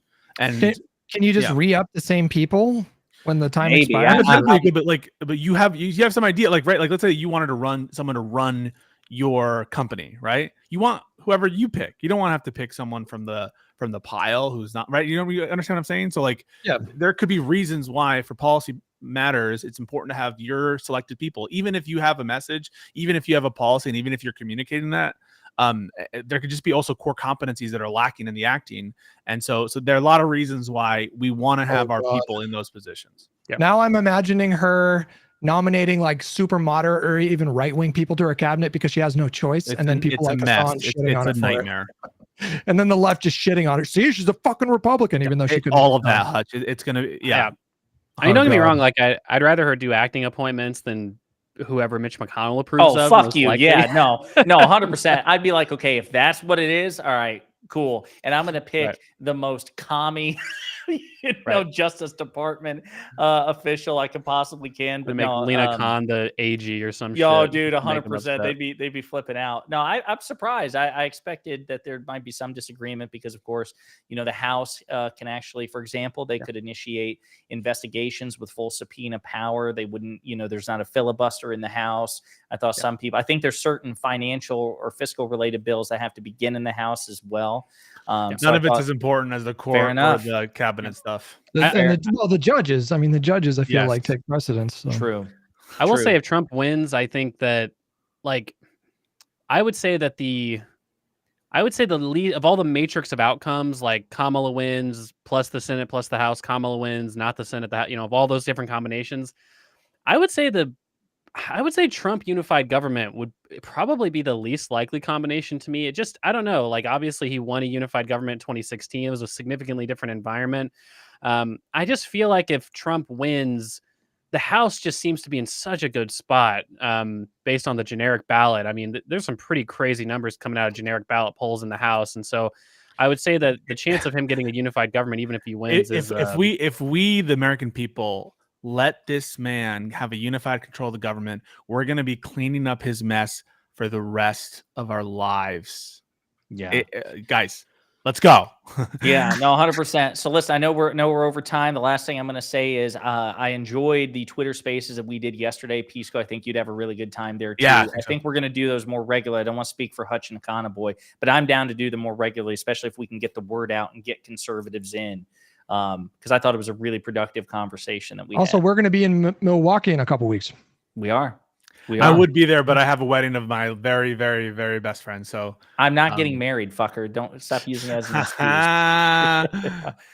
Wait, Kana Boy, are you going to Milwaukee? I very much do not have the free time to go, unfortunately. But you guys have fun. We're okay, fine. Somebody's getting married, the other one's employed, and Hutch and I are going to go save democracy. So yeah, but I'll be donating, and you'll be seeing me. I think that there might be some other events that I might be at. I don't know if it's with that specifically, but it's my intention to do everything that's reasonably within my power to elect Kamala Harris and to stop Trump. And that's what all of our efforts. I'm not getting paid for this. I'm not this is what people understand. Like, I don't make any money off this. I do this because I want Trump to stop his attack on our democracy. And I gotta love this country. Let's get it done, folks. Everyone get hype. Damn. Love that inspirational speech. Okay. We'll see you next week, I'm sure, for a Twitter Spaces and another episode of Live and Learn. Thank you everybody for watching.